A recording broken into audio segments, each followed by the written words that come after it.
I was trying so hard to make you laugh during the intro. Oh my gosh. I have it like on like, it's like in my, like, it's like auto. You could go through bombing and still just repeat it. You are listening to Thank Me for My Cervix, a podcast where we talk about all things mental health with a focus in the veteran and the military community. I'm your host, Marine Corps veteran Shawna. And with me today, we have a little throwback from one of our very first episodes, Dependa Chronicles with Carley. Hey, Carley. Hi, guys. I'm so excited because we're finally back at it. We're going to start this episode talking about a little bit of a life update and what we got going on. So for the podcast specifically, we will be doing new episodes once a month. It's going to be on the 22nd, and we're doing this based on the statistic from 2012 of 22 being the amount of veterans that chose to end their suffering instead of seeking help. We're hoping that this podcast will be an outlet for anyone who might be feeling the same way to know that you might not be alone with what you're going through. So we're going to do a little bit of an update. We'll start with you. I had no idea that's why you were posting it on the 22nd. I tried to put that in the caption, and I feel like people don't really read the captions, especially if I have words in the picture. They're just like, cool. But it's just like, I don't even remember what I said. That's like depth. Yeah. So I guess my biggest life update is I'm a mom now. I know. It's so exciting. But it's a little wild because I gave birth to a 12-year-old, basically. It's crazy because you're just living your life, and then you're like, all right, I'm going to take this on. And they've already had 12 years of their own life, and now you're integrating that. Yeah. But you have to think, though, like, her first 8 years of life were me. Yeah. Like, it was... I didn't know that. Yeah, we shared a room. Like, I was taking her to school, picking her up from school. I took her to soccer practice. Like, I took her to daycare. My parents worked all the time. Okay. So, and I was, 15 and unemployed. So, what better job? Yeah. Okay.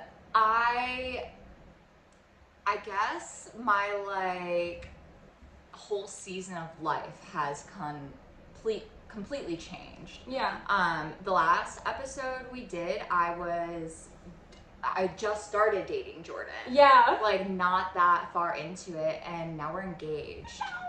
I know. We'll get married in October. Congratulations. Thanks. I can't wait. I know. And me doing the whole wedding planning process has, like, I'm good at it. Like, I love planning things. Yeah. I love seeing them come to life. And I've been working with, like, catering companies and everything like that for years. So, like, I have a good handle on the industry, like, as a whole itself. But me planning my own wedding, like, by myself, finding every resource I needed to, I want to do it for everybody. Like, I want to plan your kid's 4th birthday party. Yeah. Or I want to come set up your whole Valentine's Day setup. And it's inspired me to be an entrepreneur, like, go out and do my own thing and, like, create a name for myself instead of just working for somebody. Yeah, dude, that's the way to do it. Yeah. Oh my gosh. So I am in a era of transition as we, navigate, like, parenthood and everything like that. And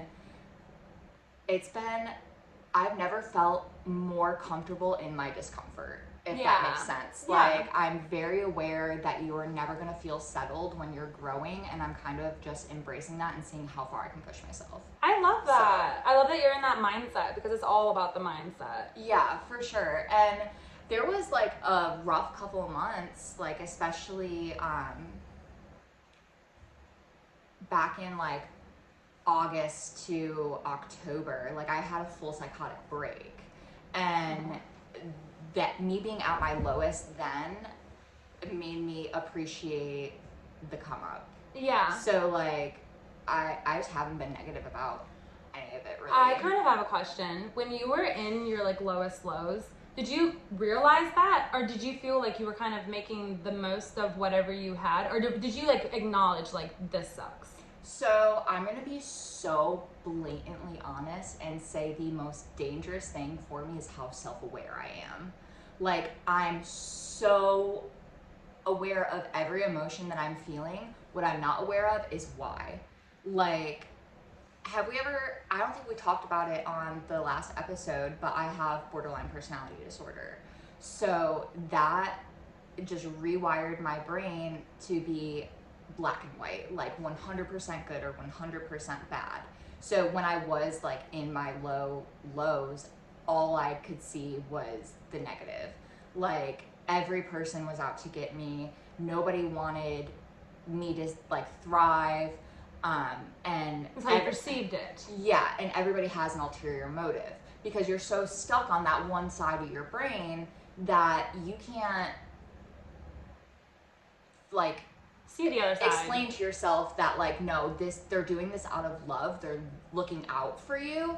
But I was very aware that I was not okay. Right. Like I was lashing out and I quit my job and just so much shit that I like knew in my head. I was like, this is not long term what I want to do, but it's gonna make me feel better in the short term. And I kept in that cycle of like self-destruction until I got to a point where I literally had a psychotic break. Like I was hallucinating, like auditorial and visual. Like I was walking out of work one day and I hallucinated a mouse run across my foot. And I didn't know it wasn't real until after I like jumped and screamed and was like, mouse. And my coworker was like, there's nothing there. Oh my gosh. And that was like my breaking point of like, I need to get help. Yeah. So, and Jordan was very aware of like my every emotion I was feeling. And he would do his best to play devil's advocate and like try to get me to see another perspective, but it's like tunnel vision. So when you're in the trenches that low, sometimes all you see around you is the trenches. There's like no going up from there. And I think hitting your rock bottom or like going through something like a psychotic break makes you appreciate future hard times in a whole different way. Yeah. Like I'm grateful that I have these challenges that I'm going through now because I know it's going to make me a better person. So I really love that. Yeah. Okay, so my next question would be, when you say get help, like you get to your psychotic like break, you're like, okay, I need help. Mm-hmm. What is that? I'm so sure that you are well aware of this, but finding help in the mental health community is hard. I hit a dead end down every single road that I took. I tried so many different medications. I was in an intensive outpatient therapy program. I was doing 10 hours of therapy a week. I was doing the right things and doing what everybody was telling me to do down every road that I took to try to get myself better. But I don't think anybody, when you're so nonchalant about like, hey, I'm feeling suicidal, like I just don't care if I wake up tomorrow. It takes so much for a mental health professional to take you seriously. Yeah. It's frustrating, it's exhausting. And I worked in mental health. Like I've seen it firsthand. Like I've had erratic patients come in and like threaten suicide or lock me in the room with them or just try to get me to understand that their state of mind is not normal. It's not healthy. It's not safe. And because you're so erratic and so straightforward about what you need, it's like, but do you really? I think we could try this first before we jump to that extreme. So I did the work. I did everything I could to improve myself on my own with guidance from like my providers. And that was 4 months of doing that, 3 different medications, and I was still just getting worse and worse. So finally I had a telehealth appointment with my psychiatrist, and I was like, these last 2 weeks have been the worst weeks ever.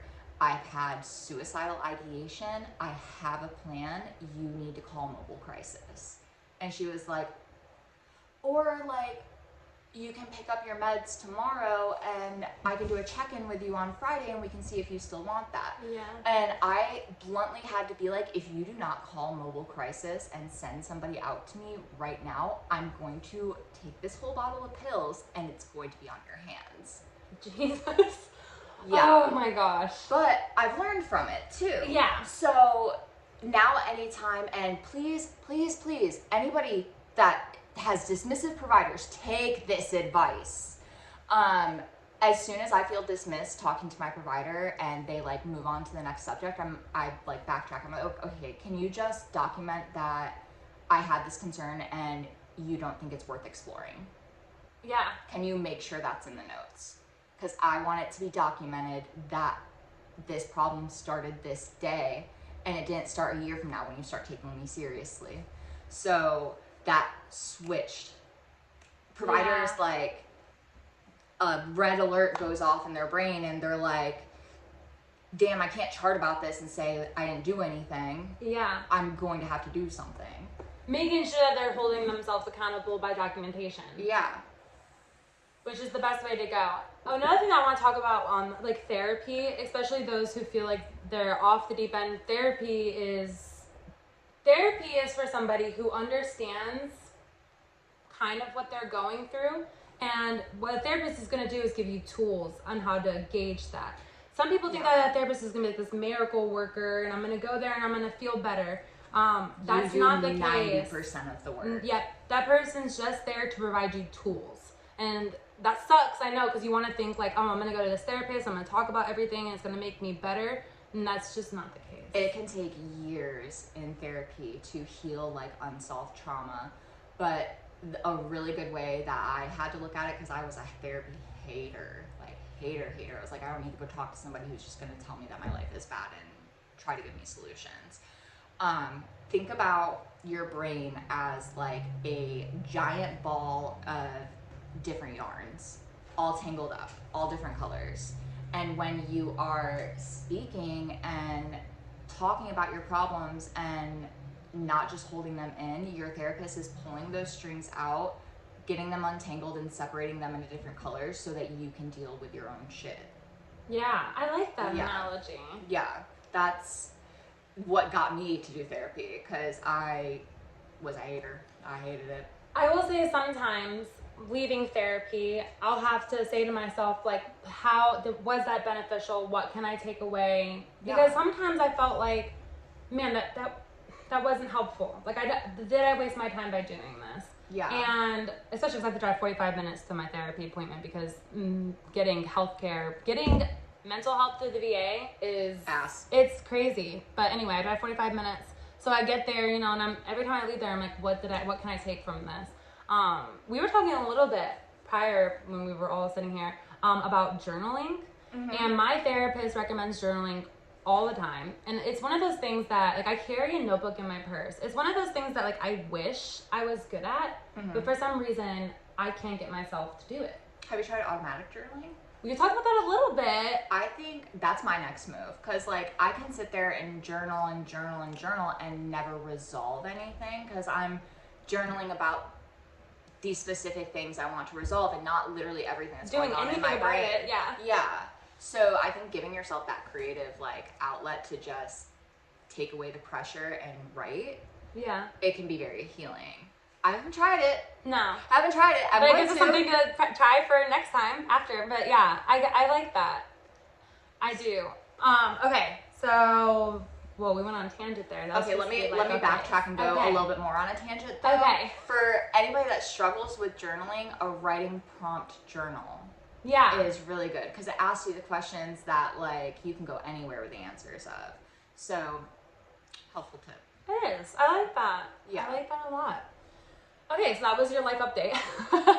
Yeah, just a little bit. Okay, so we're also going to take this time to give a little bit of an update, reasoning why I'm only doing one podcast per month.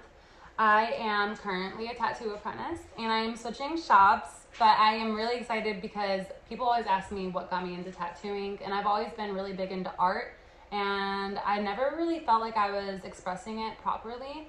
And tattooing is a great outlet for that. So I am still doing hair. I am still styling all your ladies' hairs.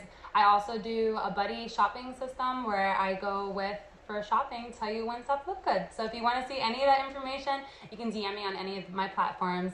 Most of you here should already be following me on Instagram. But if you're not, I'm Helloshawnamarie, and thank me for my cervix on Instagram.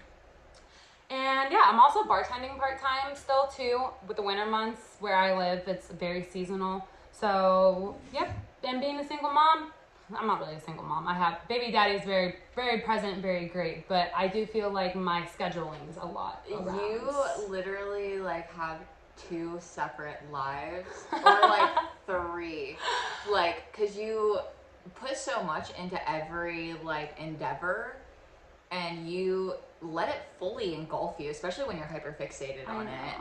But it's like 2 different people when you meet work Shawna and mom Shawna. Yeah, actually, my therapist and I have talked about this a lot because I have so many passions and I care so much about many things, but I care so deeply that it affects my well-being. And I do that with everything. So every time I go to see her, she asks me, like, how are you feeling? And my answer almost every time is exhausted. Mm-hmm. And it's just because I do care so much. And she was like, well, if we started delegating, attention to certain places, specific things. And my issue is I still can't figure out where I should be divulging most of my attention.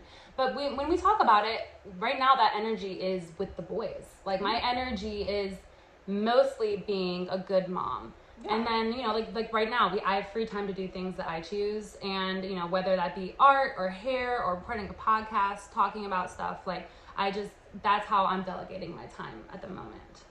So, yeah, that's why we're doing this once a month. It gives me time to edit. I also have back surgery scheduled coming up. So that's why I'm trying to pre-record. Like, this was recorded prior to the 20th. And I'm going to continue to try to do that, to be on top of, ahead of things. And I'm going to have a lot of downtime from the back surgery, so. I do have to say, if it, like, validates you in any way that you are doing, like, a really good job with balancing everything, that having women like you in my life that are moms, but also people outside of being a mom, made me, because you know this, I've always said I don't want kids. I never want kids. I never want to be a mom. But I love my friends' kids like they're my own. Right. And I was always just so scared of, like, if I'm a mom, I can't be my own person.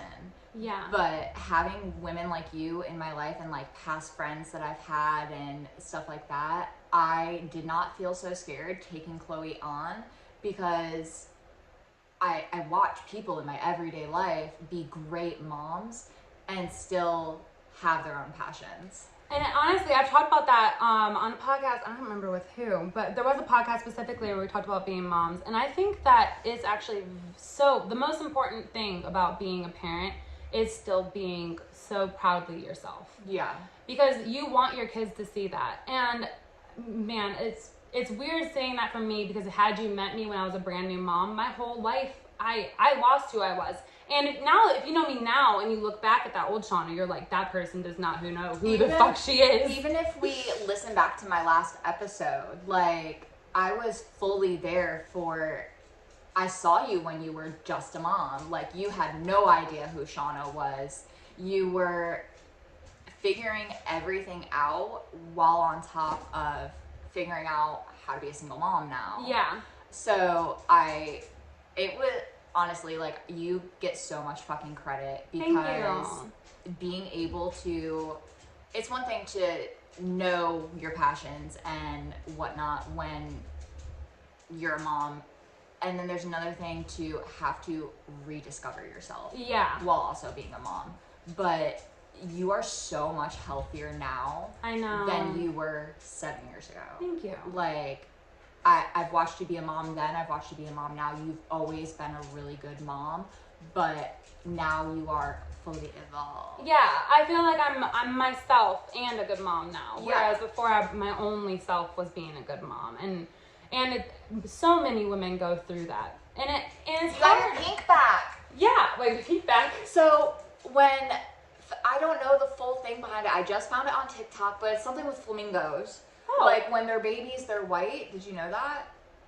Okay. Yeah, I think I did know that. And they have different colored beaks, too, don't they? They change colors altogether. I think so, but I think as they grow, they start to turn pink. Okay. And whatnot. And I don't know if it has anything to do with, like, the moms lose color when they give birth or anything like that. I don't know, but you got your pink back. Yay! I got my pink back. No, it's easy to say now, too. like I can sit here with a 9 and 8-year-old and tell a mother who has 2 young children that you need to find yourself and you need to make sure that you're just as important. And at that age, really, honestly, it's very hard. And you didn't get to experience that part yet. But what I will say is who you surround yourself by too plays a big role in that, because having good people that you can rely on can help you make sure you keep yourself while being a good mom. Mm-hmm. It's a good they bring a good balance. And being in a military town, especially when I had young kids, that's hard. Being in a military town in general is so hard. It's so different. It's such like a different world. Literally, like 2 different realities. Going back home to New York and then coming back here, it's like, oh, okay, this is a completely different life. It really is. Honestly, I'm kind of blessed because living in Morehead City, I feel like I'm like a little bit outside of that. Like I still kind of have like the real world small town. But Cherry Point is like so far away. And Morehead is such like, they're bougie. I know. But we don't fit. We stand out like a sore thumb. Excuse you, don't call me. We stand out like a sore thumb even in our neighborhood because Dylan has like all these broken down vehicles and like I know our neighbors hate us. They don't even wave sometimes. I'm like, it's not just me. I'm so glad I don't have neighbors. I know, you live in like a little, I love your like setup though. But we're so close to the gate that like everybody across the street is military town. Yeah, we are surrounded. Yeah. So I think living in Morehead and having that little bit of break and like the normal day-to-day life where like not everybody's husband is in E3. Yeah.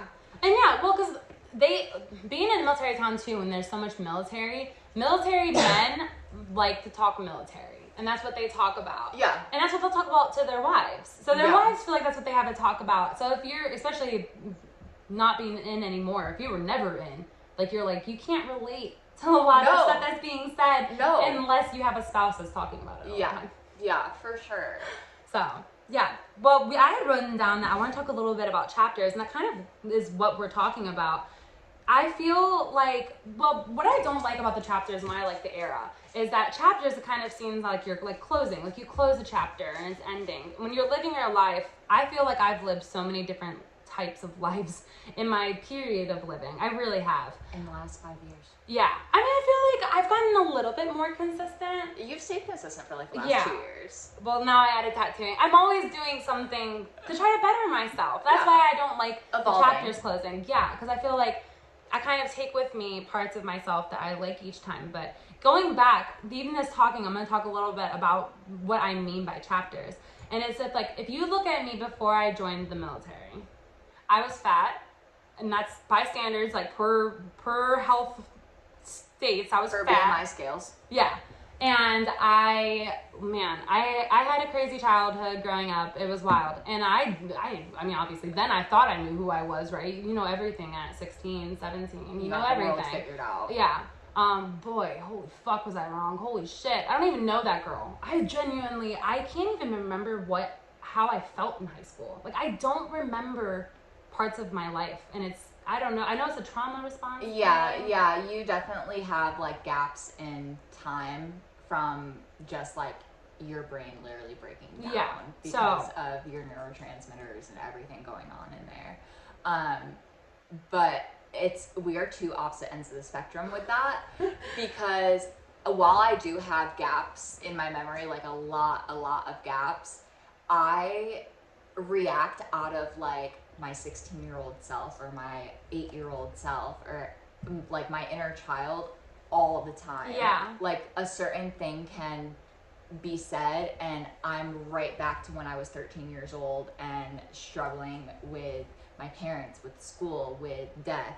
Like I'm reacting out of that self. Yeah. And absolutely. I'm not using my 27-year-old brain.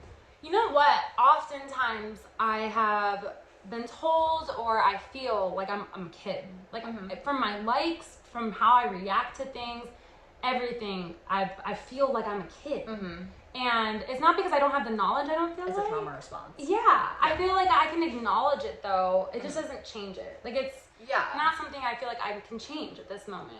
Well, no, but it's important to have that at the same time, to have your inner child, to protect your inner child. Like do what makes them happy, because in turn, like, that's going to push you further. That's going to heal you, because when you were 8 years old and going through everything, you didn't have the knowledge that you have now to process what was going on in your life, and that's why it's so cemented with you.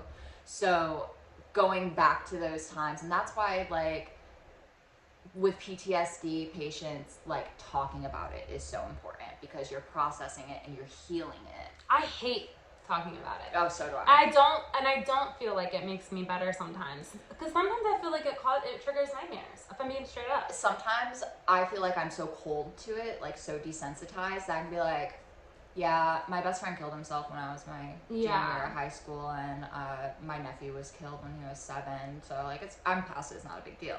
But in reality, I just haven't processed any of that, so it's just an event in my brain and not like an experience that I went through. Right. So what would you say that processing it would look like, though? Like, what does processing it even mean? So for me specifically, and it's different for literally everybody, like, it's such a broad, like, healing journey that you can't, like, yeah, and it's so different for every single person, that what works for me is not going to work for Joe on the street.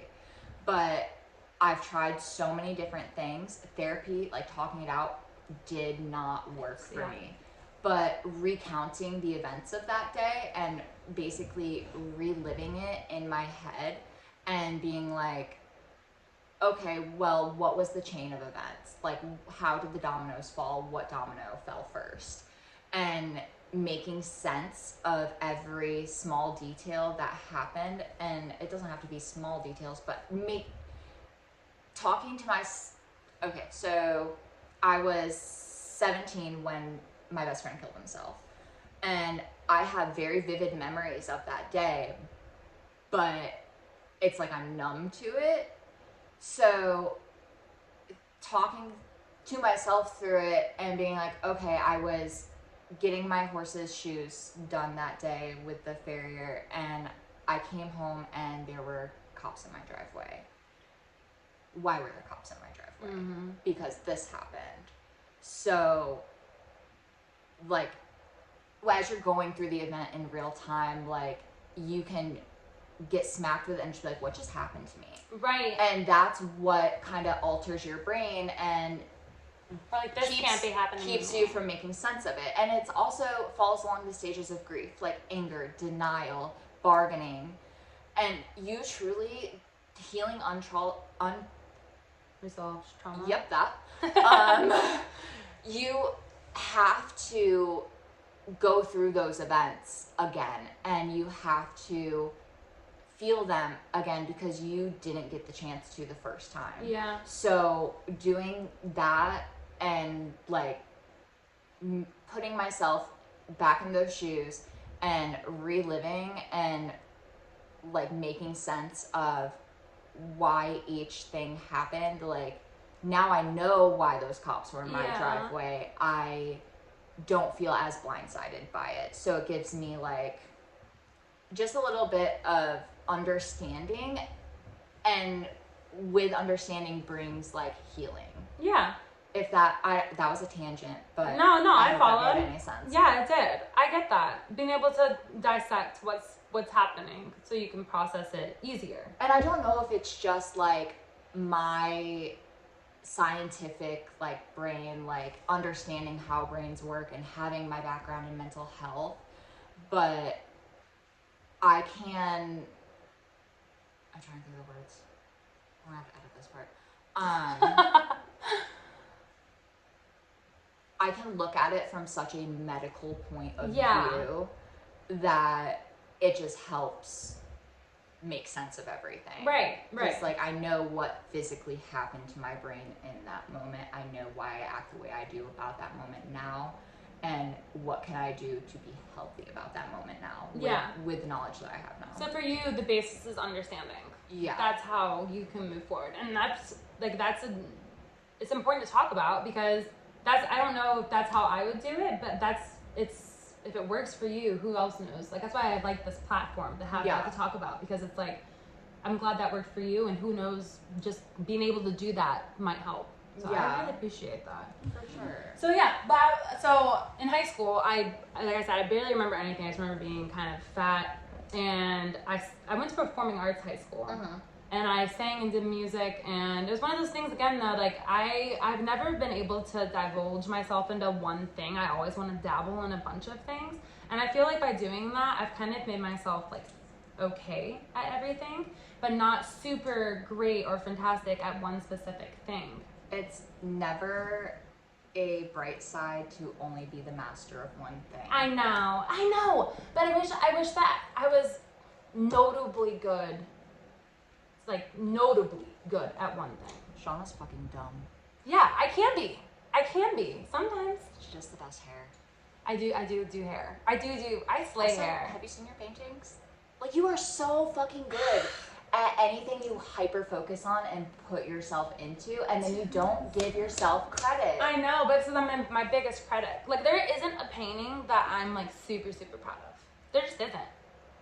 I've sold a couple even. There's things that I've finished that I felt like were at least finished, but the outcome still wasn't. I don't know if that's just how humans feel. Like, you're never quite doing enough. You are your own worst critic. Yeah. Like, and sometimes I need to sit myself down and be like, it's okay. Like, even taking a day off. I feel so guilty every time, but sometimes that turns into me taking like 4. Self-care is super important, and your body will force you to rest when you need to rest. Yeah. But it's not healthy to go until you hit to that point. What was I about to say? What did you say before that? I think we're talking about trades. Being your worst critic.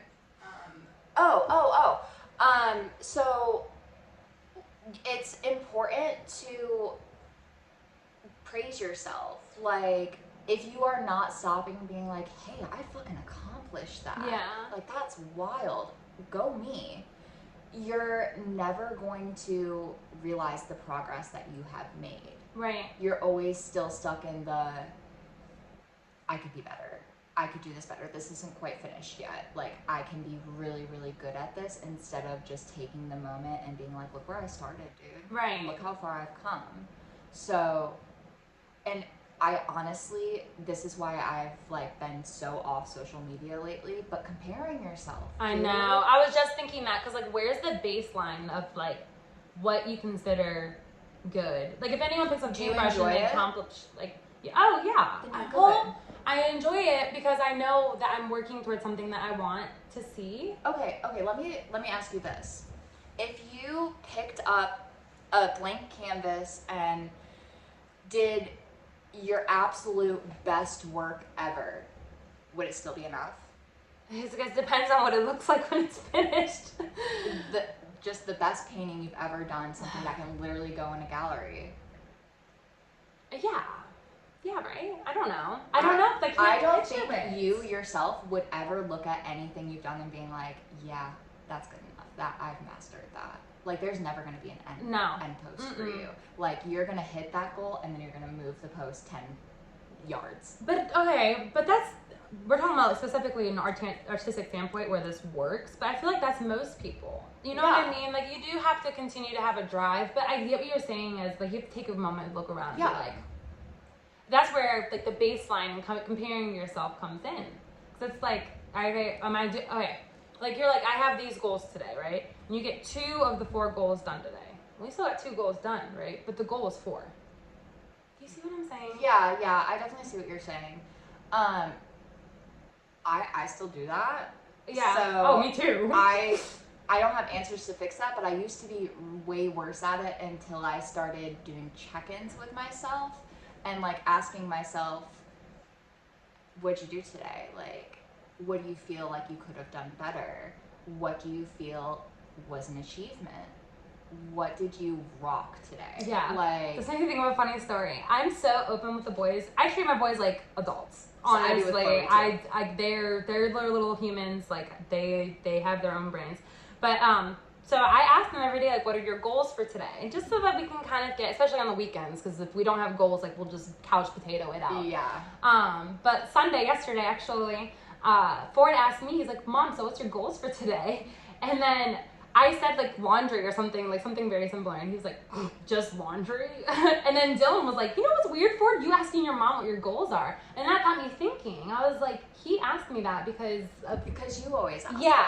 And I love that. I love that. So, and I think baby daddy's, he after I talked to him about it, he was like, okay. Makes sense. Yeah. I asked, so my mom is a live-in care aide, and he was a police officer, got into a boating accident. I was a paraplegic.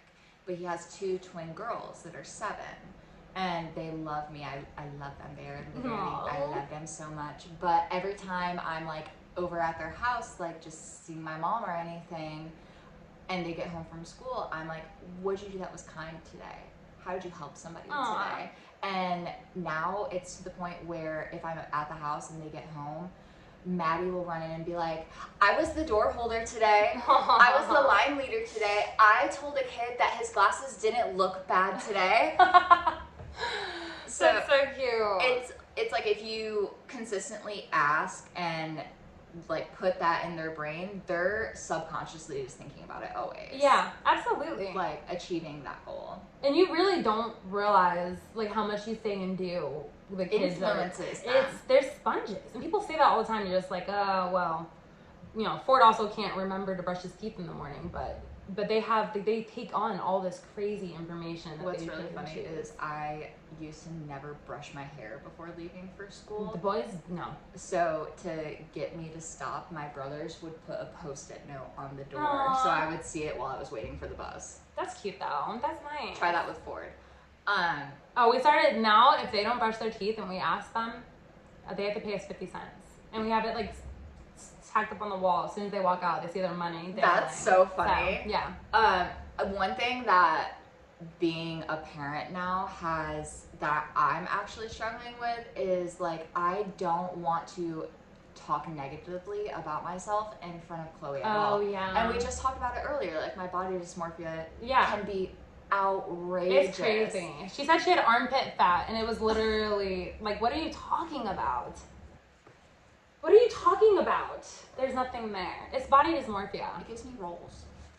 I don't like that you think that. Because I have gotten to a point where I genuinely am just like, this is what my body looks like. And as long as I'm providing it, which I'm not, I'm so bad about eating.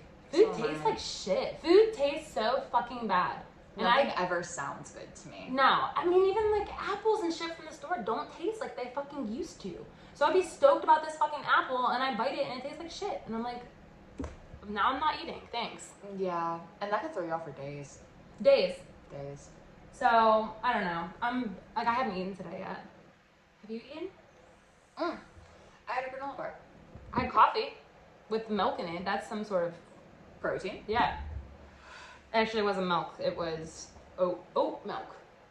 I don't know if that's quite protein then. No, but other milk makes me short. So yeah, like during high school, I was a little heavier set. I even had to lose weight to join boot camp, which we've talked about before. And then you go to boot camp, and that started a whole new chapter. Honestly, when I talk to people about it, and they're like, do you regret the Marine Corps? Would you do it again? That developed me into such a different person than on the route that I was going. Because people are like, oh, I couldn't do boot camp because I couldn't handle someone yelling at me. I'd punch them in the face, blah, blah, blah. One, stop saying that. No, you wouldn't. You wouldn't do shit. Second of all, I was that, honestly. I was so sassy. I hated any form of being told what to do. What's it called? Like, Authority? Yes. I rejected authority on every level, and I hated it. One thing about boot camp is you can't quit, no matter what they say. Unless you hurt yourself, you're not quitting. They're going to keep you there. They want you there. You sign a contract. And I'm proof of that because I tried to quit so much. I was hazed. I hated working out. I never could run. I was IT'd every day for being fat.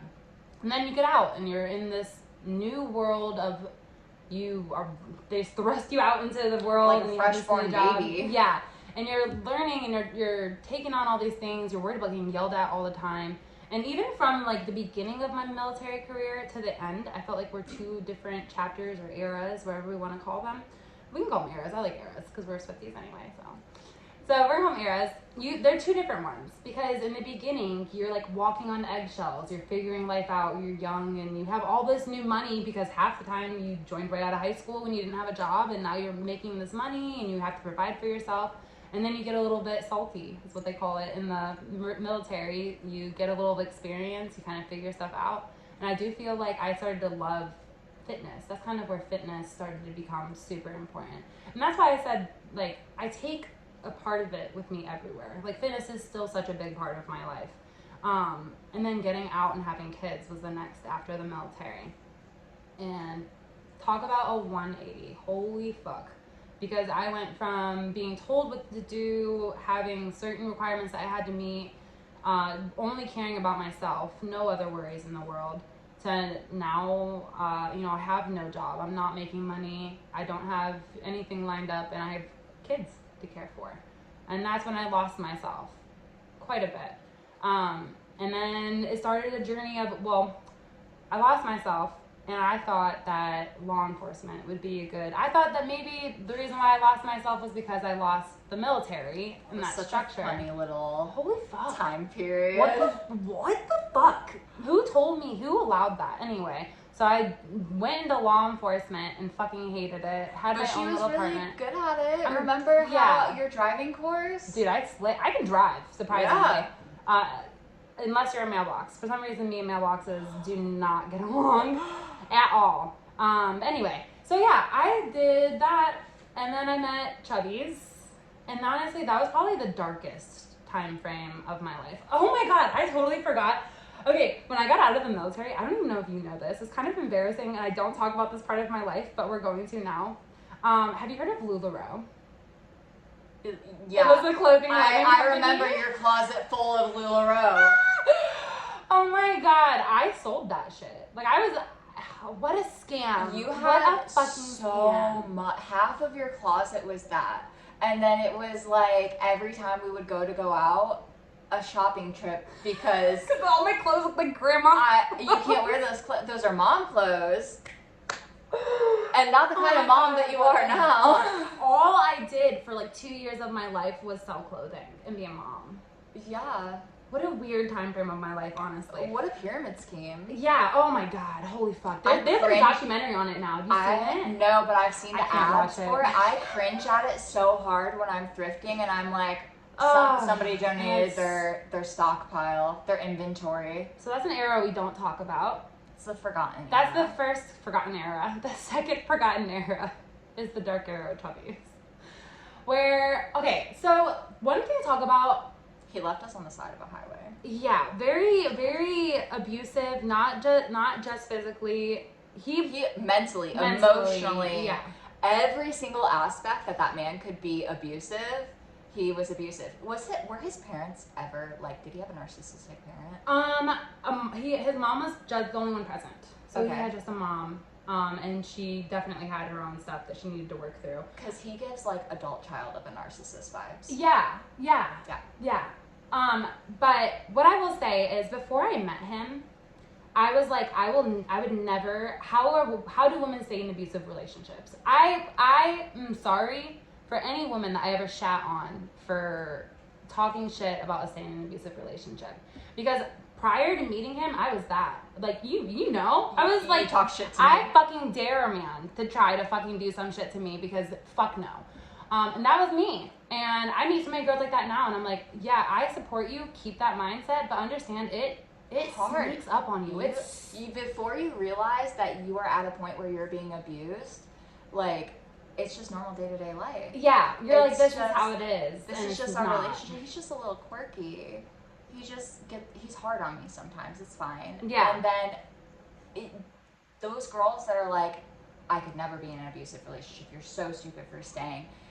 That's the wake-up call that you need sometimes. True. Your attitude back then slapped me in the face. You just didn't listen. I didn't even know that I was in an abusive relationship. Yeah. So you can be so blindsided, and you wake up one day and you're like, wait, this isn't fucking normal. No. So in that dark era, I had gotten to a point where I couldn't leave. And I say couldn't because, like, my circumstances were set to where I did not have the means to leave. No, and that's the premise of so many abusive relationships. Yes. Like, my ex just isolated me to the point where I no longer had a village. Like, I didn't have a support. I had you. Right. I had Jamie. I had, like, very Limited. yeah outlets. And even, like, with you, this whole time he's in the back of my ear saying she's not good for you, she is influencing you. Boys never like me. Boyfriends never like me. Jordan likes you. Oh, okay. He's not a boyfriend though. He's a man.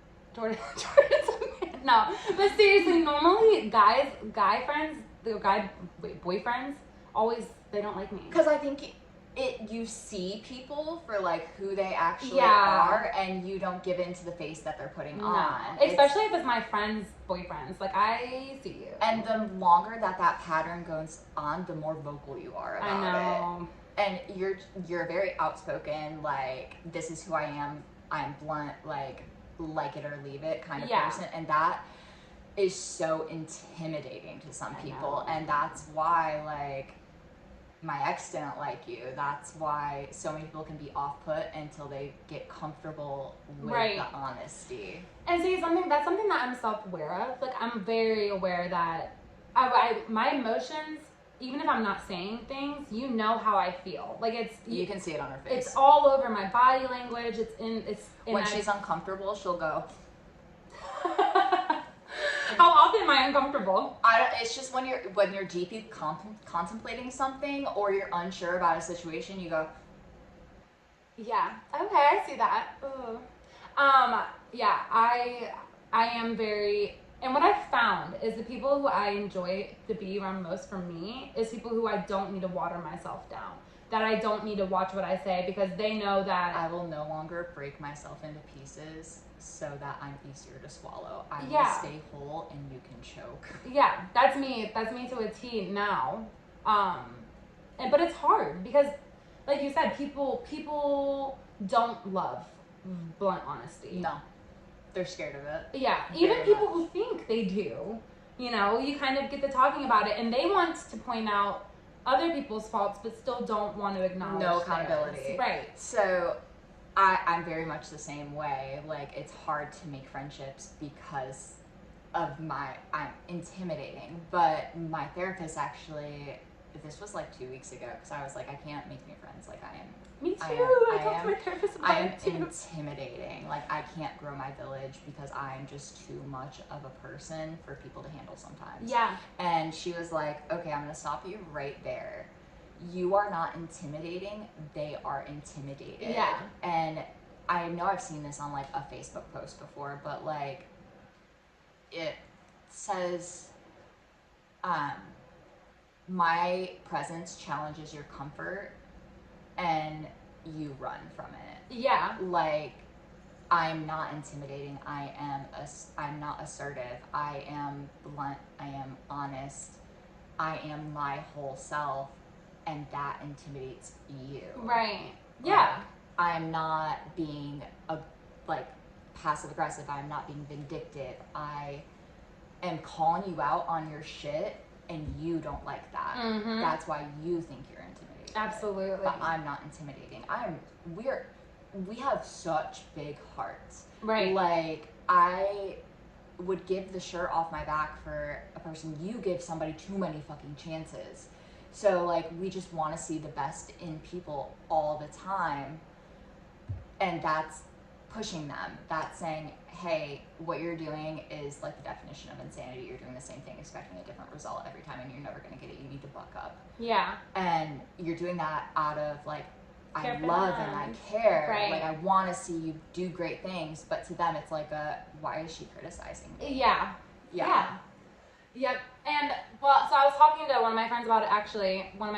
She's a good friend of mine. And I found that I would say something to her, and then I would apologize because I felt like it was too harsh. And she was like, you don't need to apologize for that. And that's when I realized, like, there are friends that, like, you can be honest and they're not going to take it where it's not meant to go. A really good way of like checking in with somebody when you feel like you've been too harsh or anything is at the end of your statement, and it sounds degrading, but it works, saying, okay, now what did you hear? Yeah. Like, I know what I said and what I meant by it, but how did you perceive it? Yeah. So that is something that Jordan and I have been doing in like our feedback, I our actually like that a arguments, lot. or anything. Because with BPD, I latch on to that one sentence, that one thing, and I go And that's complete gold. opposite with it, and I'm so stuck in And you miss it. other key details that made I it didn't something hear anything else you said. Yeah. So doing the, okay, now what did you hear, gives me the opportunity to present like my reality of it, and Jordan will be like, okay, this is what I meant. Yeah. I really like that. Yeah. I really like that. I learned That that in can work. therapy. That could work with friendships too. Like it's not that's Everybody. Yeah. Like your employees. Okay, now what did you hear? Like after giving constructive criticism. Right. I like that. Okay, so we're gonna go a little bit into dating because there's questions from I get so many questions in DMs on the podcast page and on my personal page, and I love it. Like keep sending it in because every episode that we do, we will do a question segment. And it's just gonna be oh yeah. Oh. We used to both listen to that. That was right? the podcast you got me into. Yeah, I used to love that podcast. I don't listen to it anymore. I do sometimes when she has some guests on. It's I've super been cool. super into Two Hot Takes. Huh. You gotta listen. Okay, I will. Anyway, we are going to do questions, so you can keep them in. Most of these questions today are about dating. Okay. And you're engaged. And we're not going to... Okay, anyway. She's living her life. I'm living my life. There is a beauty in being a whole person and entering a relationship. Yeah. So until you feel whole, I love that we're talking Live about your that life. because I'm at a point where I'm so whole that I don't feel like I need anybody else. And meeting you're hyper people... independent. Yeah, and I also get icks from everybody. And I've even like opened up, because I like men and women. Mm-hmm. And there are even things that now women do in the dating world that I'm like, ugh. Yeah. Ugh. So that is actually what we're first going to talk about is I get asked so often what are the biggest icks. And I'm always like, I don't know if it's like generally just dating or in a person. So we're just going to talk about things in general that give us the ick. You know, my broadest ick that everybody can do, and it just gives me the heebie-jeebies. Huh? What'd you say? I don't like, it's just like, I hate repeating myself. I do hate repeating myself too. Huh? Or what? Huh? The boys will say what? They'll say what immediately after I said something. And I'm like, I know that wasn't enough time to even, you weren't even processing what I said. Kids give me the biggest ick when they say, why? Oh my God. There is a good and a bad in that. But to every single, like, okay, I get little kids. That's different. That's Even now the boys are kind of in an age where it's like, why? And That's sometimes in a- it's like, because I fucking said so. But that's sometimes in a it's like, discovery state. But Yeah. when I like, hey Chloe, go pick out your outfit for school tomorrow. Why? yeah. So that we can have an easier morning and we're not scrambling. Okay, but why? Yeah. Like, just take the fucking advice. Yeah. Do what I say. Exactly. I get that. So yeah, kids saying it. Kids in general, if they're not, okay, this is so bad. Babies, when they're like sick and have like oogie, I can't get past it. I can't, even with my kids sometimes, I'm like, oh my God, you showed me a picture. It's immediately where my head went. I didn't even think about that. Because for me, it's just like, yeah, it's my kid Bo. He has a runny nose. You're like, this is someone else's slobbery, disgusting, boogery baby, and I have to provide for it. He's That the is cutest, funny. slobbery, boogery baby. Do you remember how ugly though. he was though when he was first born? Holy shit. I thought it was karma for making fun of other kids' babies. I was like, my baby is this ugly because I made fun of other babies. Oh my God. What does it say? Have kids, they said, to be fun? Kids, they said. They'll be fun, they said. Just one huge. He was so mad at me for making him get up that morning. And that was the same day that he elbowed me so hard in the sternum that I couldn't breathe for like 30 seconds. Bo still has problems. He loves to sleep. Like in the mornings, he does not like to wake up. So yeah, boogery kids. Okay. Oh, this is a general ick. Okay, for me, this is kind of deep though, I guess. No, not that deep. Like, you have to do what you say you're going to. Follow through. It's just, yeah. And it's even like, even if you need to change courses of a plan, like communication. I feel like those go, like communication and like reliability Are huge. They're so huge. it's really the only thing that mattered to me. There's no bigger it. I can't say there's no bigger it because I'm sure there is. But then somebody who you can't count on. Like, I need you to pick the kids up from the school today. Oh my God. Yeah. Sorry, because that's the mental load on you. It's just so much. And at this point in our lives, like, we're looking for a partnership, not somebody we have to parent. Yeah. Like, and like a trauma-based thing for me is like, even anyone who's like friends with me knows this. I have to like, I'll check the night before that we're still on. I'll message like in the morning when I first wake up that we're still on, and I'll message like when I'm on my way. And it's like a trauma thing for me. Like I want a response. I need to know that we're still on. And I think it's because so many times in my past,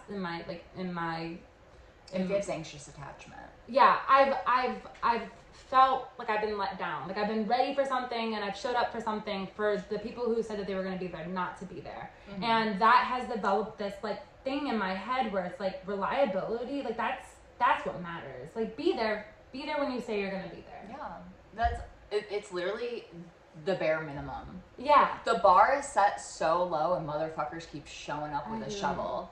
Like, it's wild. Also, you have abandonment issues. I do. That's that talking. And like because of that though, I've turned it into I don't need anybody. Like that was me before I met Jordan. Yeah. And mine's even friends, unfortunately. Yeah. Like I feel like I've gotten to the point where like my kids and baby daddy, because he's there for me too, outside of that, like I don't have sexual relations at all. That's why like I have OnlyFans. There's not shit on there unless it's solo because I fucking don't have a partner, and I'm okay with that. Like I'm so okay with it, and I don't know how normal. Like I've talked to my therapist, and she's like, it's not normal to not want some sort of intimacy, but like why? Like what? Let's get to why you don't, and that's kind of what we've been working towards. Yeah, I guess I like before when I first moved back down in 2021 or 2022?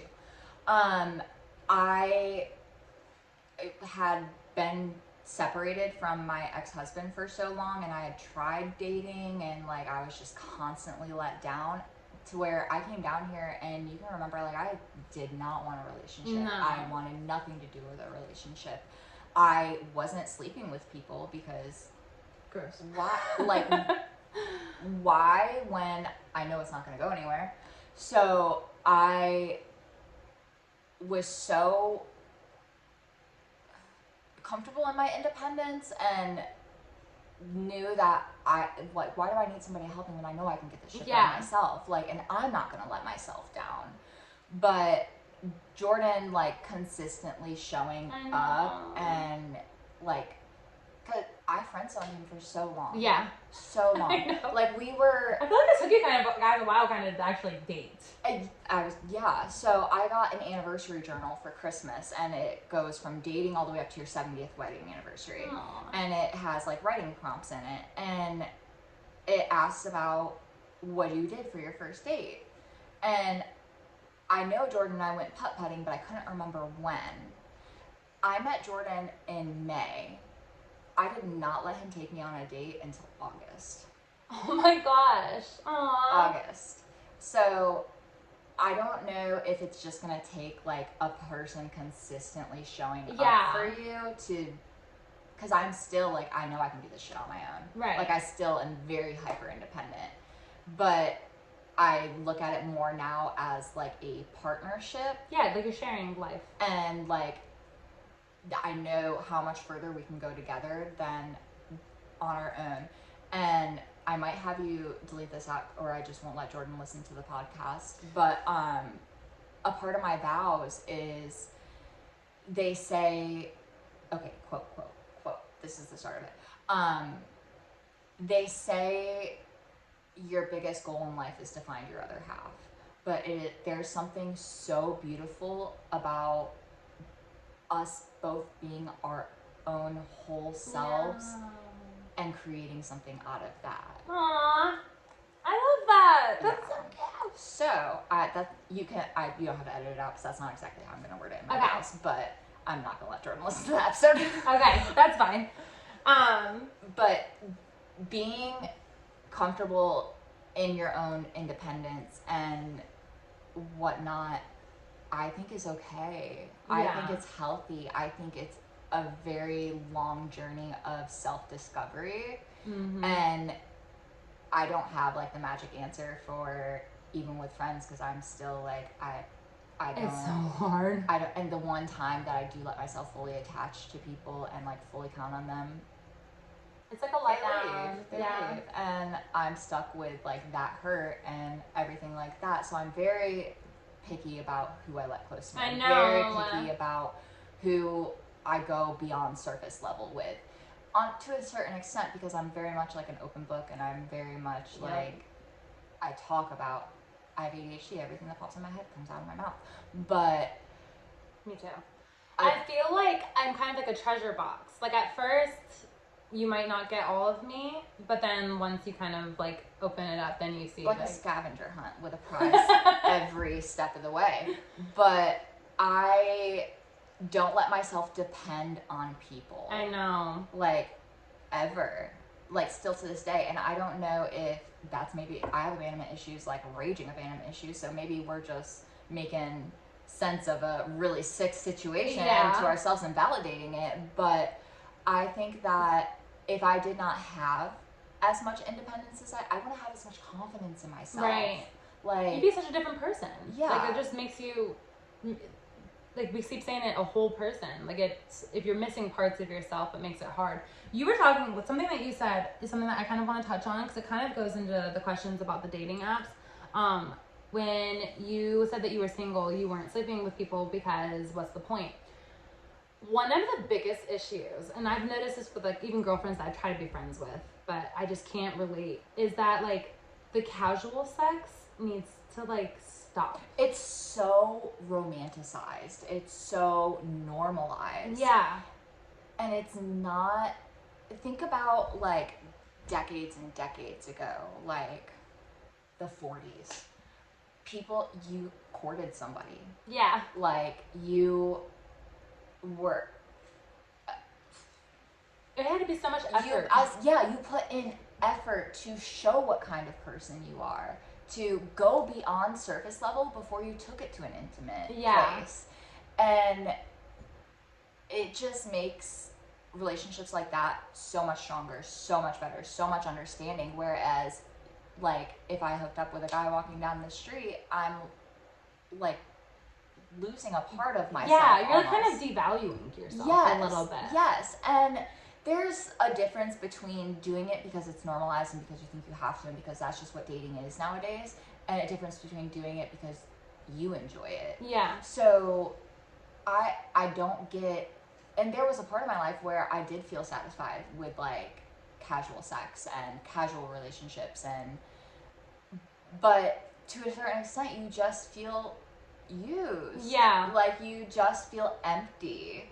And from my experience, the girls who try to do those always develop some sort of relationship for somebody who... Yes. And also, if you're sleeping with multiple men, chances are they're probably also sleeping with other women. Oh, absolutely. And now you're getting into health issues. But also, how many of those girls think that, like, are in the same situation? They're the only girl. Yeah.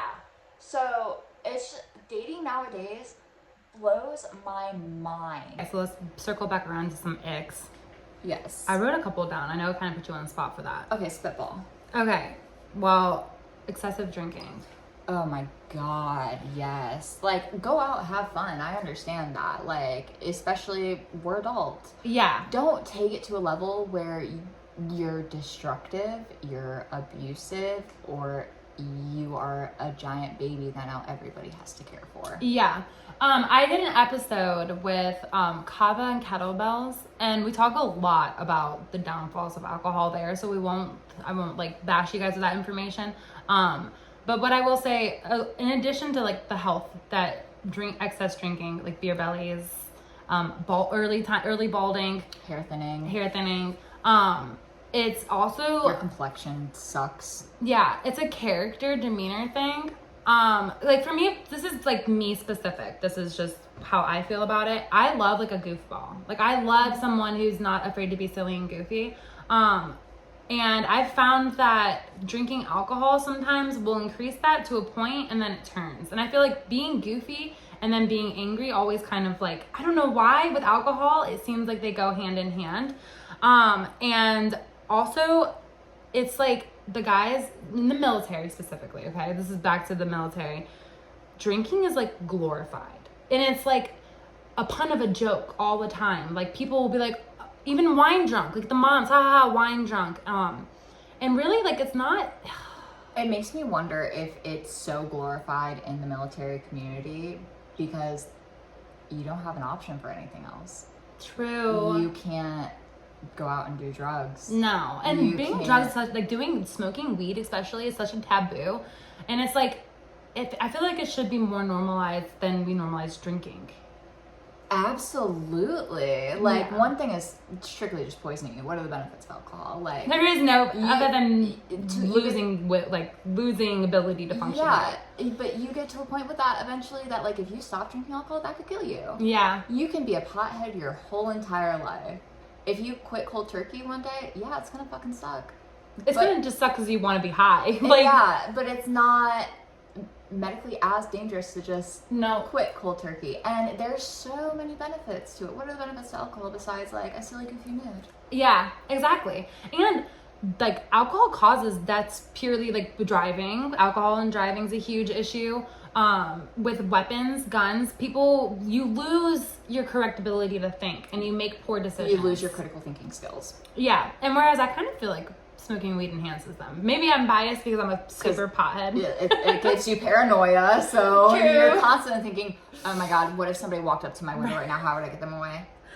Oh, I've always wanted to talk about this on the podcast, but I always forget about it. I've always wanted to ask a guy this too. When you get into your car, do you immediately lock the doors? No. You don't? But Okay. I do, like if I'm out shopping, I get into my car, I don't play on my phone, I immediately drive away. Okay. I always, like, it's instinct for me. Even in the school car line, I'll put my car in park and then I'll lock it. Because my car automatically unlocks when I put it into park. And I have so many horror, like I check my back seat before I get into my car. Yeah. And it's these things, guys don't really stress about these things. No. Like I've talked to guys about it and they're like, you like relock your car? I wonder if it's just a part of womanhood. Like, can I chime in? Yeah. If you're a female and you are like go to Walmart or anything, and if there's ever like a flower on your door handle, anything like that, and you like stop for a second, like, oh my gosh, someone left me a flower. That is something that traffickers do. That's so horrifying. So that's where I was self-aware. kind of like going into, like being a woman in today's world, you have to be on high alert. You are such a target for so many different people. Yep.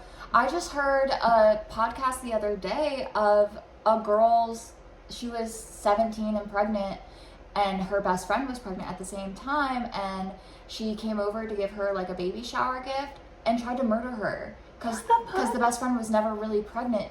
She wanted her baby. Holy shit. Yeah, Oh and my then God, it's so scary. she was going to cut her baby out, I think I've heard of things like that. and light her house on fire. Jesus Christ. And it's I've just heard things of, like that like you hear and you're like, that could be anybody. Yep. So When like buying on Marketplace or buying on Craigslist. public meeting spots. Public meetings. I don't fuck with Craigslist, but I feel like that's old school kinda. yeah, you're showing you're a millennial. I know. But when did I use Craigslist? High school probably? I don't know. I found the band that I played in when was that? I don't. This is where the age memory gaps come in. It was after the military. I played in a 90s band, and I found they had a Craigslist post about needing a 90s pop or 90s punk rock singer. Shut the actual No, I'm fuck super up. serious. Then I showed up, and I did. We played a couple of shows and sang, and then I moved because military. But. That's so wild. Yeah. And I could never bring myself to do that. I did some crazy shit now looking back. I'm You like, know oh my what? life. The military town takes Craigslist to the next level of? CampLegionYardSales.com. Oh, yeah. I got my first dog off there. Really? Yeah. Damn. Yeah, he was a Chihuahua Pug mix, and I named him Jake because that's when Twilight came out, and I was obsessed with Jake. Oh my god, that's so funny. Yeah. That's probably the only time I've ever, like, gone to meet anybody from a site like that. Yeah, and that's, again, public places and go with people because, yeah. I've heard so many scary things about, like, women buying newborn baby stuff and then showing up and the plan was to kill her and take her baby. I'm like, no, fuck no. I can't. I could... travel in packs. That's like the biggest school rule is travel in packs. Unless you're a loner.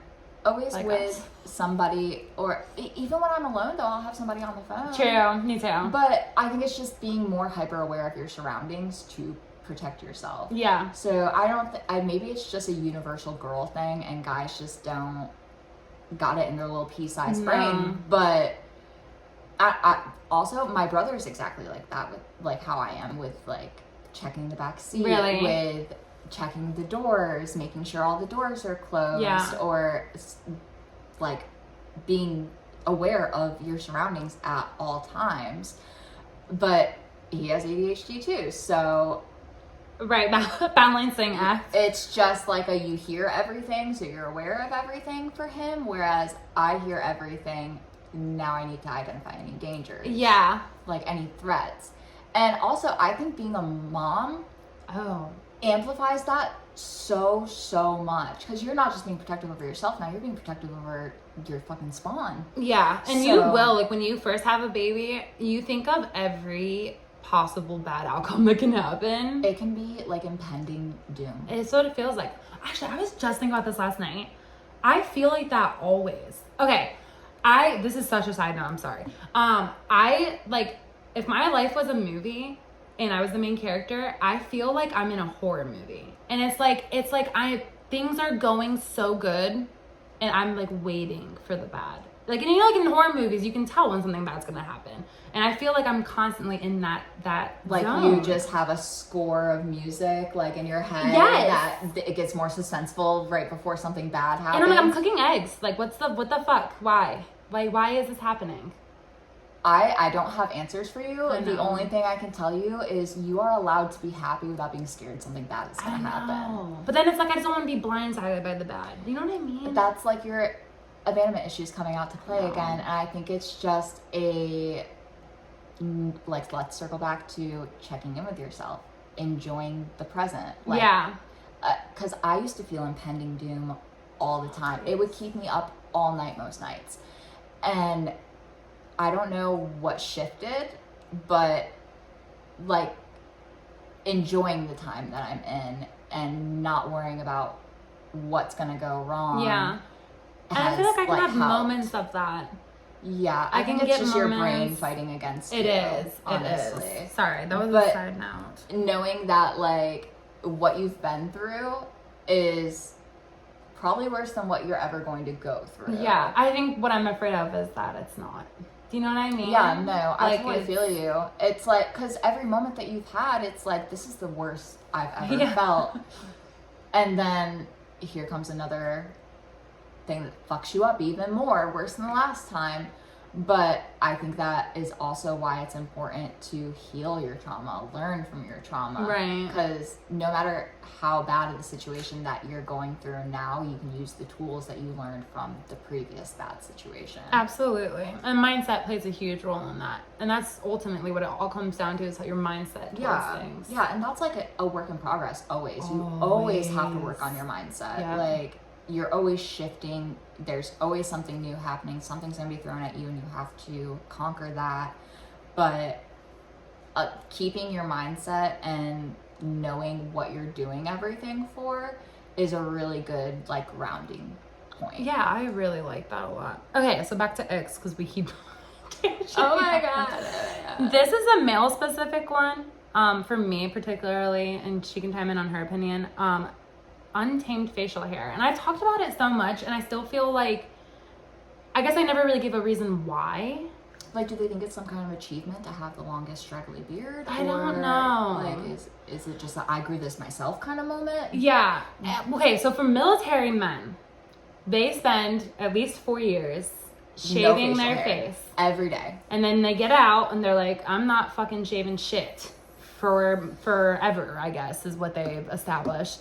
And that's fine. Like, I don't want people to think like they can't do whatever the fuck they want with their facial hair. It's a rite of passage that everybody goes through getting out. True. Like, everybody that I have that has gotten their DD214 immediately grows facial hair. I feel almost like part of transitioning out, there should be a class on like facial care. Like, on literally self-care. On literally how to be an adult outside of the military. How to care for, yeah. Because like, have a beard, that's great, that's fine. It's like, clean it though. Do you know what I mean? Tame it. Like, make sure it's even. Use a beard oil for the love of God. They even make brushes where you can like brush it out and it kind of like straightens it and cleans it up. What's really funny is we got a whole kit of stuff like that for Trevor for Christmas. Because Lord, he needs it. Trevor, if you're listening to this, I'm sorry.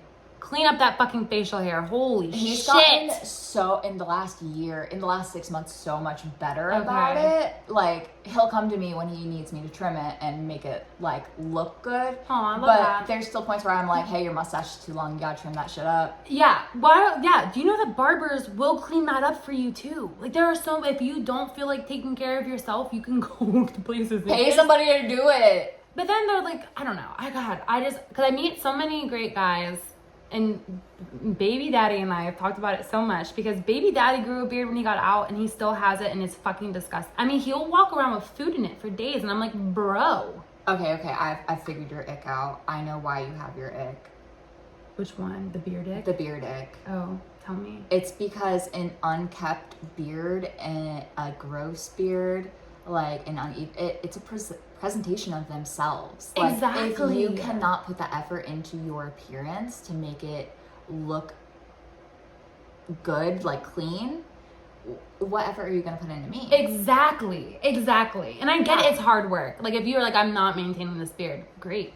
Fucking shave it. Holy shit. I'm telling you, there's no girl, I don't know, maybe there are some girls who like that. Maybe. To each their own, but a majority of... Allie, how do you feel about beards? Like, do they need to be kept? Or can they have like a scraggly? I think that like if it's all over your neck, that's gross. Same with like a guy, like if you're growing your hair out, like say you got like a buzz cut like a month ago and you're growing your hair out, you can let it grow out, but still like shave the back of your neck. Yeah. Like, you shouldn't have like weird wiry hairs on your neck, on the back of your neck. That's gross. It's literally just like, if you can't care for yourself, how are you going to care for our relationship? Yeah, I agree. It's the same as not cutting your fingernails if you're a man. Yes. Yeah. And I think it's just rooted in that. And honestly, like, I get the rebellious part of getting out. I had purple hair when I got out. Like, I totally understand that. But let it be a phase. And not... Or just clean it. A lifetime. Yeah. Like, do not get comfortable in your uncleanliness. Yeah. And I don't think they view it as uncleanliness. And I think that that's where the issue is. Because I meet I was kind of getting that. I've talked to men and like they're friends of mine and they want more. And I can't get past untamed beards. Like it sucks because that's such a physical thing. Like, it's not about who a person is. But it kind of is. Because it's like, it's a cleanly fact. It's a representation of yourself, I feel like. And maybe guys just don't think that far into it. But what's the point of a garden full of weeds?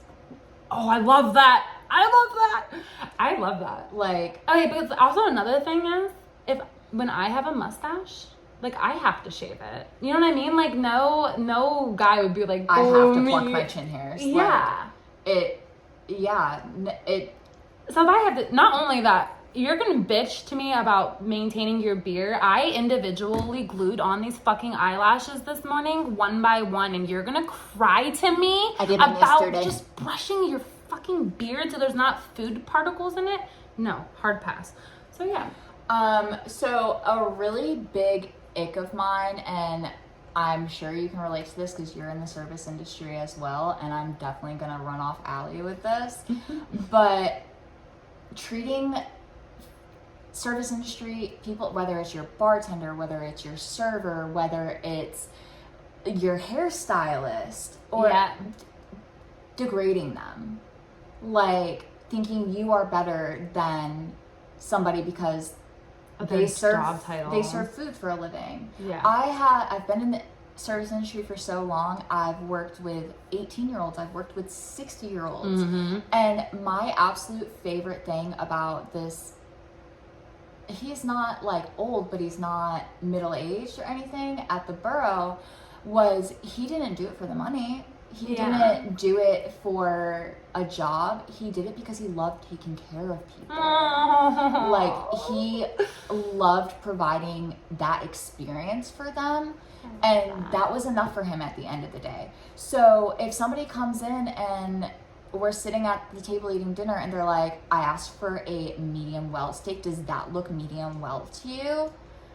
Ick. Yeah. Biggest ick. Like, communicate. Treat every person. I don't care if it's a homeless person on the street. You treat everybody with kindness. Yeah. Like, and that's another ick. Rude people. Like. Yep, and that goes into tipping too. Like, we'll touch on that. Like, if you're gonna go out and spend $50 to $60 on a dinner, you can find $10 more at least to tip your server. If you cannot afford to tip, you cannot afford to eat out. Yeah. And I will scream that until the day that I die. These people are making sometimes $2.13 an hour. Which though, we should talk about. I don't agree with that. I think that companies should also be paying their servers. You should be making tips on top of minimum wage. You know, the way that they get away with it is, like, every restaurant that I've worked at, obviously in this area, has a slow season. Yeah. And if you don't make enough money that day to make minimum wage, they make up for it in your hourly. Yeah, where I bartender does that too. But that's so taxed that you might as even when you're making $2.13 an hour, you're not making anything. You don't get a paycheck. You are literally relying on tips to make any money that day. You do not see a paycheck every week. Which is fucked up. Have gotten 72-cent paychecks for a 2-week period. Yeah.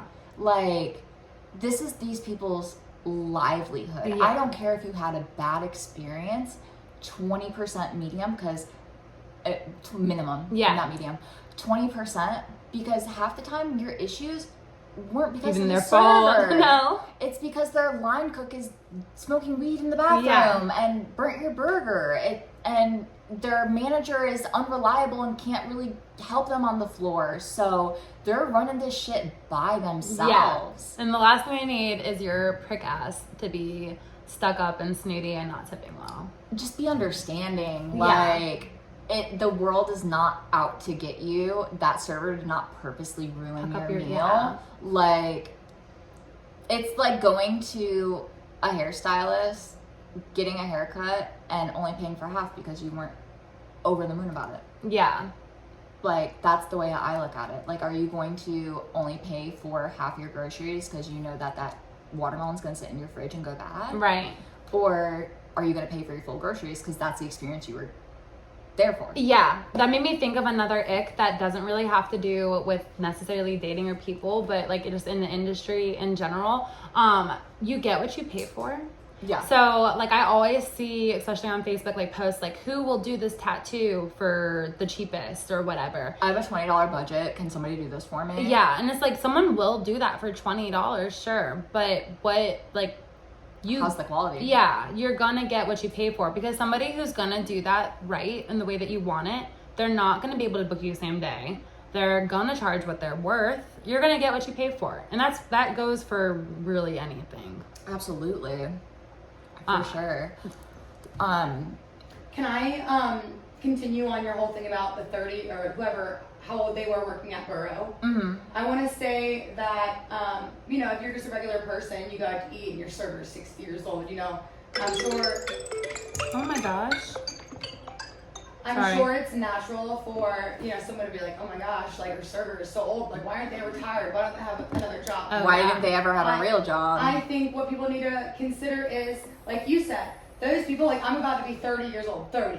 But I enjoy being a bartender or a server. Why? Because it doesn't feel like work. Because you're putting in your effort, you're able to connect with people, you connect well enough, those become your regulars, and it's a whole networking. It never feels like work because you feel like you're just hanging out. Yeah, for sure. Another big thing with what traps people in the service industry is the instant gratification.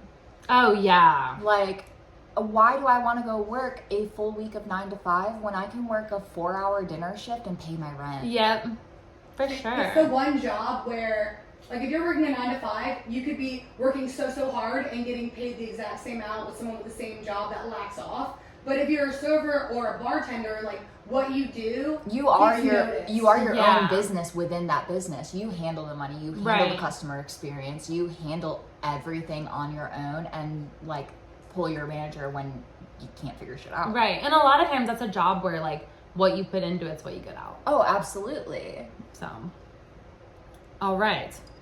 I only had one more. Did you have any other ones that you wanted to talk about? Written down. Trust me, I can think of some icks. Don't get me wrong. Dry texters are a really big ick for me. Texting in general can be an ick. Like, if you refuse to call me on the phone or FaceTime me, I can't. I am so much for like in-person communication, which makes Boston and I have been in this like long distance thing, and for me, I have 2 phones and I will forget about them. Phones. And I will not check either of them for hours.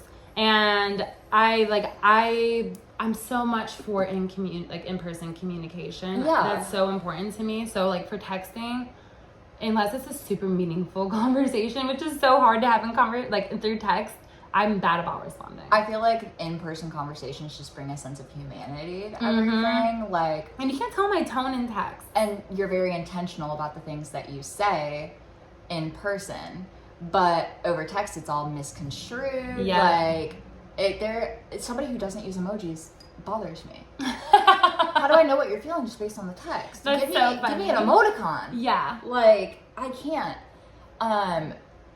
Let me think. Okay. When this is like male specific, but not walking on the outside of the sidewalk. Yeah. Not like, put me on the inside. Yeah.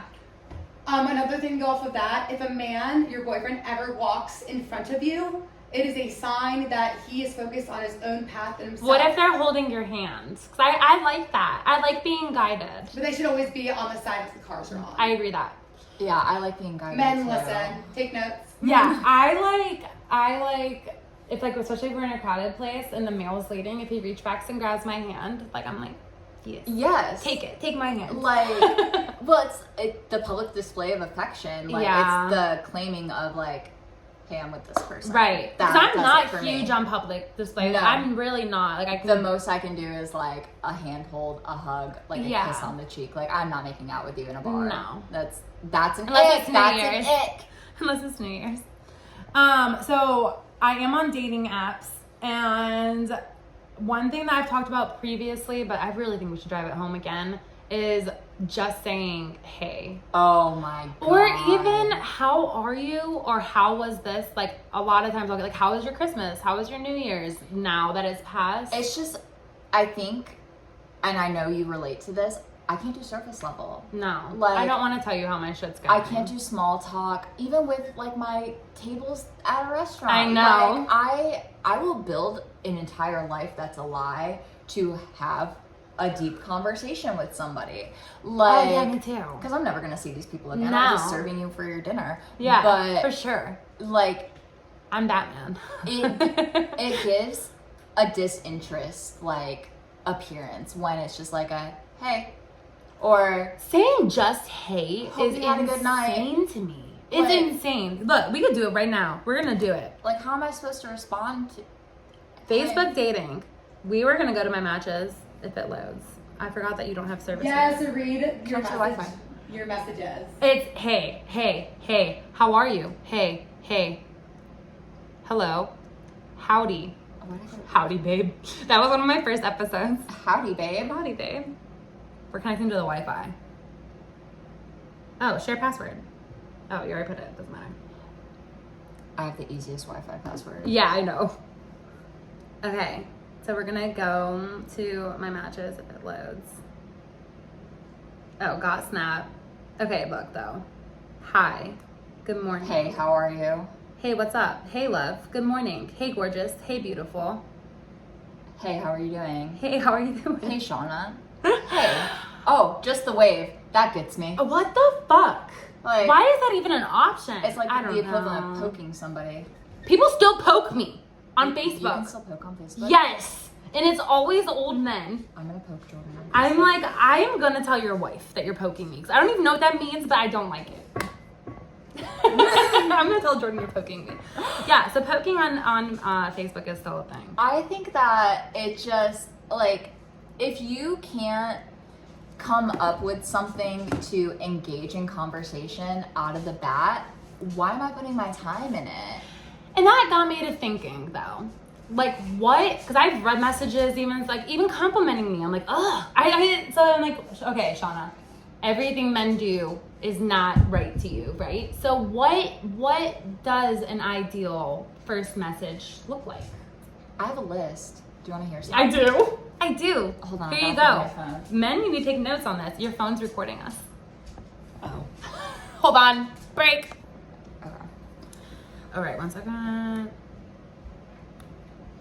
So, Miss Carley has a whole bunch of Openers. suggested openers for our listeners. And they might be a little bit out of pocket, but having a conversation that goes deeper than surface level is immediately going to engage that person. Yeah. Like, you can't not answer a fucking question like that. I can, however, not answer a, hey, what's your favorite Chinese place? Yeah. We should go there sometime. Yeah. I'd love to take you on a date. Okay, how about putting more effort in and opening up with a, I'm going to ask you one that I haven't asked you yet. What 5 movies must someone watch to understand you? Oh, you want me to answer it? Yeah. Okay. I like this. Longest Yard. It's my favorite movie. I guess there's really no other reason than that. Inside Out.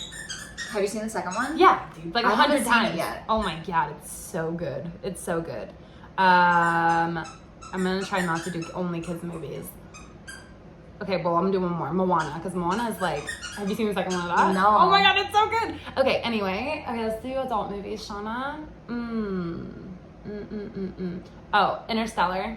That's Jordan's favorite movie. It's so fucking good. I've never seen it. We're gonna stop this right now and watch it. I suck at watching movies. There's so many movies You know, that Baby I've never Daddy watched. does too. Me too. Like if you talk about like old classics, I'm always like I haven't seen that. I have to watch movies in halves. Like I can watch half of it today and then half of it another time because that's how long it keeps my attention. Yeah, that's why you're a showgirl. That's why you like shows. Yeah, I will binge, and that's wild because I can sit for 10 hours and binge watch my favorite show, but I cannot sit for 2.5 hours and watch a fucking That's movie. crazy. Oh, Dune. Oh, the Maze Runner series. I've read those books. Oh my god, me too. The movies do so justice. They do so good. I've never watched the movies. They're so good. They're so good. They do Okay. it really good justice. That's fine. That was 5. I think that taking those movies and understanding how they shaped you is monumental, but also it gives you the opportunity for deeper conversation. It does, because now we can talk about them for sure. They're good. If That's you it. were a ghost, who, what, and where would you haunt? Do you want to hear my answer? Yeah, I would haunt concert venues. that'd be sick. Yeah. Like not one specific Would concert you do venue. anything to like fuck with people, or Yeah, would listen, you just? listen to my favorite fucking artist? That's just it. Okay, yeah. I would probably haunt Dylan and hide his wallet. Not that I spend majority of my time looking for it anyway. I love that. Yeah. I love that. Take everybody's left shoe. Yeah. I would just hide random shit that I constantly have to look for all the time and be like, now what, motherfuckers? Here's an out-of-pocket one that Okay. I don't suggest guys open with, but it's good to throw out there after a few conversations. What's the amount of money that would have to be buried in a porta potty for you to go after it? And let me preface this: you can wear gloves. You can wear. Yes. Okay. But only the tall kitchen gloves. Honestly, if I have gloves on, I'd do it for like $20. With gloves on. Why is everyone looking at me Those crazy? things are deep. Oh. As somebody who has fished through a porta potty to find a phone before, I think it'd take minimally $5,000. Okay, and like how used is it? Like it's filled. Like you can't see the water. Okay. Maybe not $20. Yeah, let's set our bar a little Okay. higher than that. Okay, so this is a good way to like kind of get to know somebody, but if you had a box full of all of the items that you've lost throughout your life, what's the first thing you'd look for? Ooh. Oh my God. Wow. Yeah. What have I lost? I can't remember. Mine would be my original promise ring from Jordan. I have no idea where that bitch is.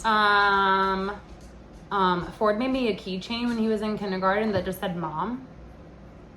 I'd probably find that. Word. Okay. This is a way to really feel out like what somebody's into, like music wise. If every time you walk into I just thought of an egg. a building, sorry. If every time you walk into a building, a song plays for 10 seconds, Ooh. what would that song be? Oh, Bejeweled.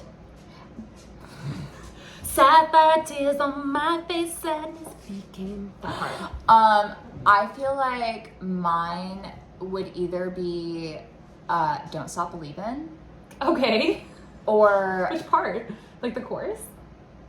Any part. Okay. Literally, it's just such a monumental song. That was like the first song that we played in our field show my first year of marching band. So that is like I could pick up my flute and play it right now. I love that. Okay. But I feel like you have more time to think about these answers, so I came up with these questions. yeah, I feel like in a couple of years we got to ask these again. I ask these routinely I all know the you time, do. like to very different people, and will repeatedly ask them all the time because somebody's perspective changes like all the time.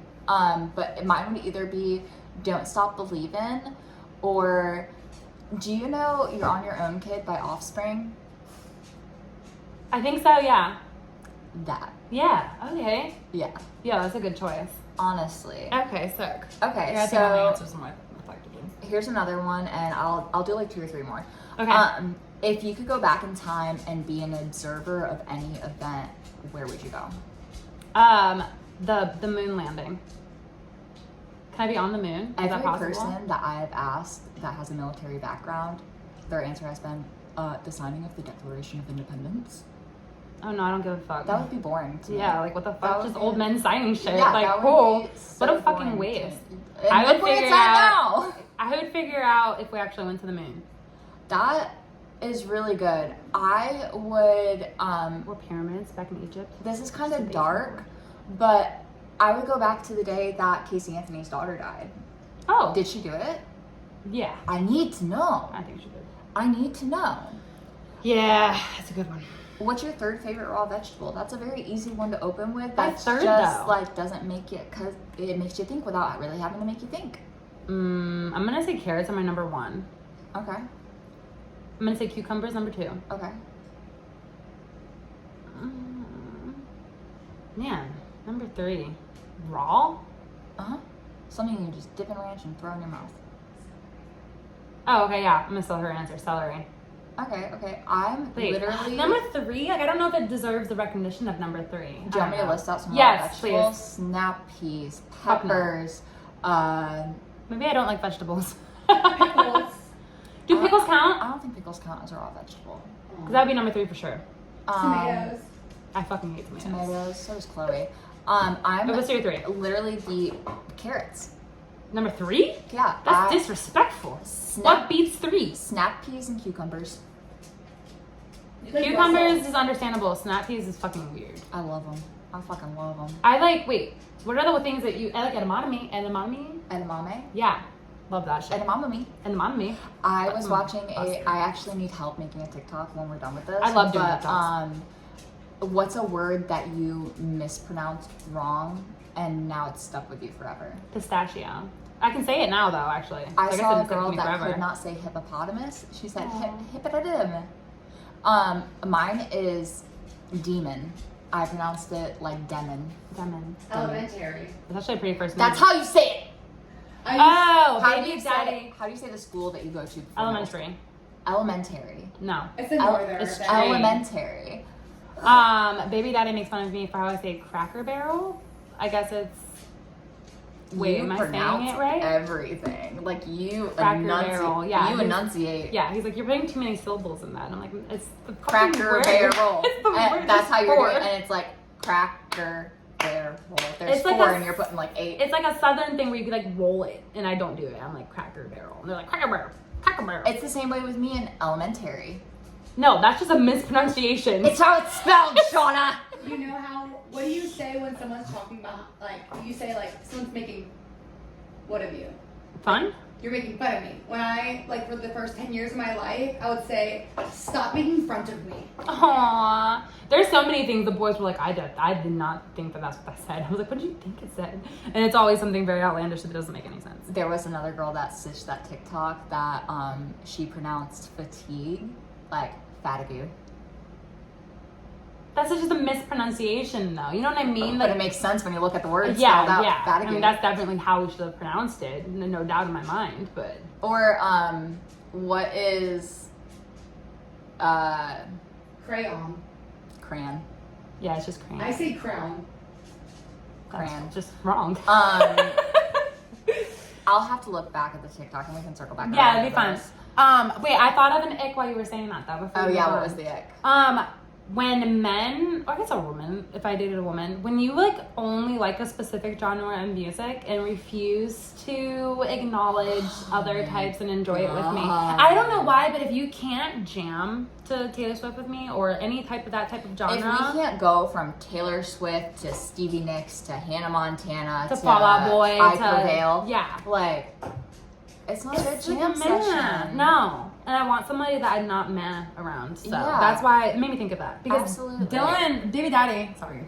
Baby Daddy likes specific like rock music, and that's all he'll listen to. And I'm like, bro, How do you not get bored? you do. I you don't have to. understand it. So yeah. That's All right, my so this is the last question that I will ask, but if your fingers are 5 sprouts that you can only drink from for the rest of your life, what are you putting in those 5 sprouts? I said spouts. I knew what you Spouts. meant though.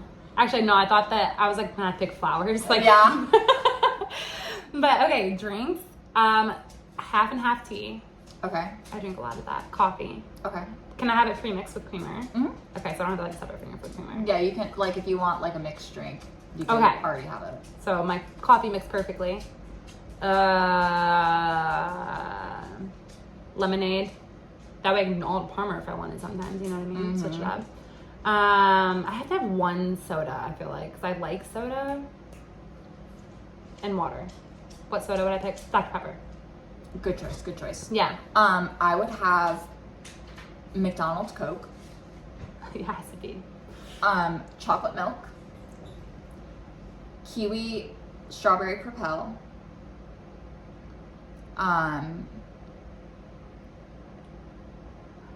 apple juice probably, Okay. and then a meal replacement, like shake. Oh, I can sick. single-handedly Yeah. with one finger solve world hunger. Damn. Boom. Sick. You hungry? Suck my finger.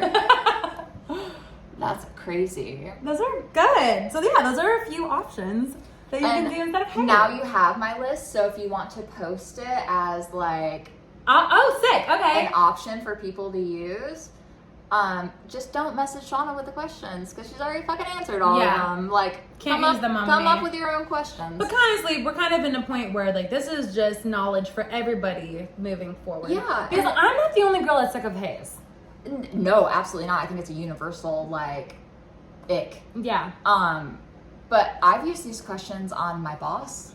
I've used these questions on my parents. I've used these questions just routinely in my daily life when there's a lull in conversation. Yeah, it's just like another way to spark up the conversation. Yeah, And absolutely. I love that. Absolutely. Love that.